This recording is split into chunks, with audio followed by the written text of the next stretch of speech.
अस्सलामुअलैकुम नाज़रीन इकराम, रोशनी light channel की तरफ से आप सबको खुशामदीद। मेरी आज की वीडियो कुरुलुश और हान के बारे में है और आज की इस वीडियो में आप लोगों को मैं एक अहम अवार्ड शो की तफसील बताऊंगी और ये अवार्ड शो क्यों अहम था और इसमें मर्द याज़ची ओगलो के अलावा सरकान चाय ओगलो को भी किस कैटेगरी में अवार्ड मिला, इस बारे में तफसील आप लोग जानेंगे।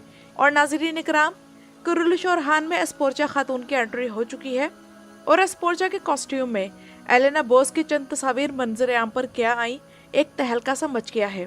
तो इस बारे में बात करेंगे कि मद्दाहों की इस किरदार के हवाले से क्या राय है। इसके अलावा आने वाली किस्त के पहले ट्रेलर पर भी बात होगी। तो आइए चलते हैं आज की वीडियो की तरफ। तो नाज़रीन इकराम, पिछले चंद दिन पहले एक अवार्ड शो हुआ जिसका नाम GQ अवार्ड था और मर्द याज़ची ओगलो ने इस अवार्ड शो में best actor of the year के अवार्ड हासिल किया है। और इंटरेस्टिंग बात यह है कि ये अवार्ड इन्हें पब्लिक वोट्स की बुनियाद पर नहीं बल्कि कमेटी के वोट्स की बुनियाद पर मिला, यानी कि जजेस के वोट्स पर। और इन्हें जजेस की फुल कमेटी ने इस अवार्ड के लिए चुना। और मर्द याज़ची ओगलो पिछले 3 साल से अब तक किजल गोंचालार में जुनैद का किरदार अदा करके टॉक ऑफ द टाउन बना हुआ है। और 2025 में तो मर्द याज़ची ओगलो ने सिर्फ एक ही साल में 2 बिल्कुल मुख्तलिफ किरदार अदा करके ये अवार्ड डिजर्व किया है। और यहाँ आप लोगों के लिए दिलचस्प बात यह भी है कि इस अवार्ड शो में सरकान चाय ओगलो ने outstanding achievement of the year की कैटेगरी में अवार्ड हासिल किया है। और ये अवार्ड इन्हें सुल्तानुल फतुहात सीरीज में सुल्तान महमद का किरदार अदा करने की बुनियाद पर मिला है। और आप लोग शायद ये सुनकर हैरान होंगे कि इस अवार्ड शो में मर्द याज़ची ओगलो ने जो स्पीच की है वो किसी अवार्ड शो में पिछले 2 सालों में इनकी 29वीं स्पीच थी। यहाँ से आप लोग अंदाजा करें कि किजल गोंचालार में अदाकारी करके इन्हें अब तक कितने ज्यादा अवार्ड्स मिल चुके हैं। और ये स्पीच असल में उस रिकॉर्ड तोड़ कामयाबी की स्पीच थी जो वो पिछले 2 सालों से हासिल कर रहे हैं। और नाज़रीन इकराम, इस अवार्ड शो में ओरहान गाजी और सुल्तान महमद की ये तस्वीर सामने आई जिसके ऊपर अगर ये कैप्शन लगा दिया जाए तो ज़बरदस्त रहेगा कि सुल्तान फातेह अपने लकड़दादा और हान के साथ। और नाज़रीन इकराम, इस अवार्ड की टाइमिंग भी बहुत अहम है क्योंकि चाहे वो मर्द को मिलने वाले अवार्ड हो या फिर ओरहान का किरदार, वो इस वक्त इसी तरह तनकीद की जद में है जिस तरह कुरुलुश उस्मान शुरू होने के बाद बुराक ओज़विद पर शुरू में की गई थी। लेकिन मर्द और बुराक में यही चीज़ कॉमन है कि दोनों कामयाब हैं और दोनों की स्क्रीन प्रेजेंस है। और जितनी मर्द पर तनकीद होगी उतना ही मर्द कामयाबी के रास्ते पर बढ़ेगा और वो भी पूरी ताकत से। लेकिन यहाँ मैं एक बात करना चाहूँगी कि मर्द को अपने करैक्टर पर मज़ीद काम और मेहनत करने की ज़रूरत है, जिस तरह उस्मान बे के किरदार पर बुराक ओज़विद ने की थी। और हान की मेन स्टोरी लाइन अच्छी है जिसके दरमियान रोमांटिक सब प्लॉट्स भी हैं, लेकिन मद्दाहों को और हान के किरदार का दीवाना बनाने के लिए उसे इस किरदार में मज़ीद डूबना होगा ताकि ये सीरीज अच्छी रेटिंग के साथ जारी रह सके। और नाज़रीन इकराम, पिछले कई एपिसोड से मद्दाह ये इसरार कर रहे थे कि हमें फातिमा खातून की ज़िंदगी दिखाने के बजाय ओरहान गाजी की ज़िंदगी दिखाई जाए, उनकी फैमिली, बच्चे, बीवियाँ वगैरह। तो अब एस्पोर्चा खातून की एंट्री होने वाली है जो कि इस सीरीज में डायनामिक्स ऐड करेगी।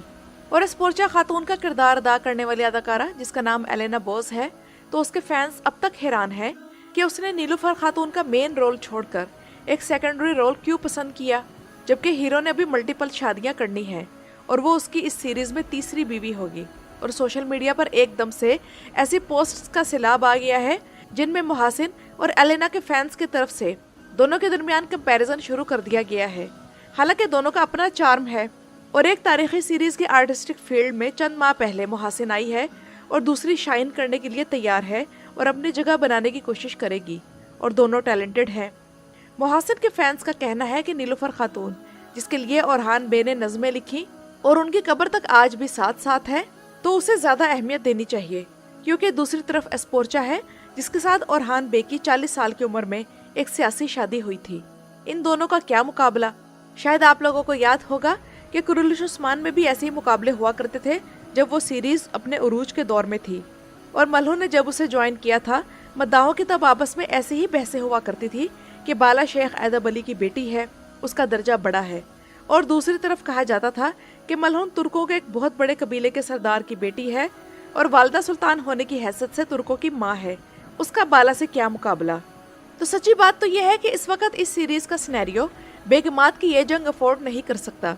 और अगर एस्पोर्चा के आने पर उसके और ओरहान के दरमियान लव अफेयर शुरू किया गया तो नहायत शर्मनाक बात होगी कि मुसलमानों का एक हीरो 40 साल की उम्र में 2 बच्चों का बाप और तीसरा बच्चा जो भी रास्ते में है होकर कैसे काम करता फिर रहा है, क्योंकि पसंद से ओरहान बे ने सिर्फ एक ही शादी की थी और वो थी होलोफिरा। तो इस सीरीज में नई बीवियों का आना प्रॉब्लम नहीं है, प्रॉब्लम खुद वो सिनेरियो है। और यहाँ से मालूम होगा कि सीरीज में कितनी स्ट्रेंथ है, क्योंकि कुरुलिश उस्मान में तो मलहुन के आने से रेटिंग में इजाफा हुआ था। यहाँ क्या होगा ये देखना बाकी है। और अब आते हैं नाज़रीन इकराम नई किस्त के पहले ट्रेलर की तरफ। तो खासा एक्साइटिंग ट्रेलर था कि फातिमा फ्लेवियस के फाइटिंग स्टाइल को देखकर उसके बारे में मशकूक हो चुकी है और वक्त करीब आ गया है कि वो एक्सपोज हो जाए। दूसरी तरफ बाज़ंतीनी शहनशाह हेक्टर की कैद में आ जाएगा, जबकि ओरहान और फ्लेवियस नाइट टेम्पलर्स की लोकेशन जानने के लिए एक प्लान बनाएंगे कि फ्लेवियस ओरहान को कैद करके वहां ले जाएगा और ये उनकी तरफ से एक जाल होगा। लेकिन जिस हिसाब से नाइट टेम्पलर्स को खौफनाक दिखाया गया है और हेक्टर को इतना ज़हीन दिखाया गया है, तो क्या वो इनकी चाल में आ जाएंगे? और नाइट टेम्पलर्स ने इस सीरीज में आकर एक नया फ्लेवर ऐड कर दिया है जो कि अच्छा है। जबकि एपिसोड नंबर 8 के प्रोमो से ये चीज़ भी क्लियर हो गई है कि इस सीरीज के डायरेक्टर बुलंद इशबैलन और डायरेक्टिंग टीम को नाइट टेम्पलर्स में स्पेशल इंटरेस्ट है, क्योंकि एपिसोड 7 में भी इनके तमाम सीन्स शुरू से आखिर तक अमेजिंग थे और ये इस सीरीज में दुश्मनों वाली साइड से एक अच्छा इजाफा है।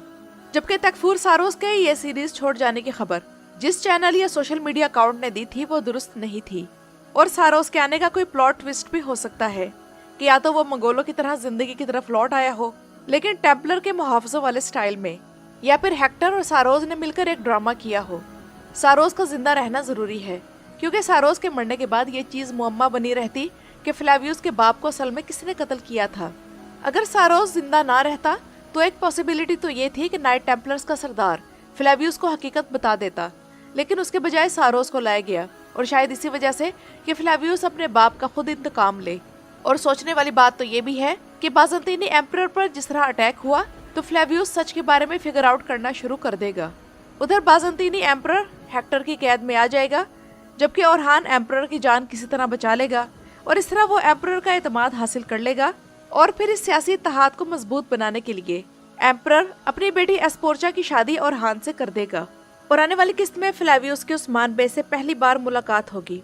अब तक वो उस्मान बे को अपने वालिद का कातिल समझ रहा है, लेकिन अब हालात ऐसे आ गए हैं कि बाज़ंतीनी एम्परर की जान बचाने की खातिर उसे उस्मान बे से ये मुलाकात करनी पड़ रही है।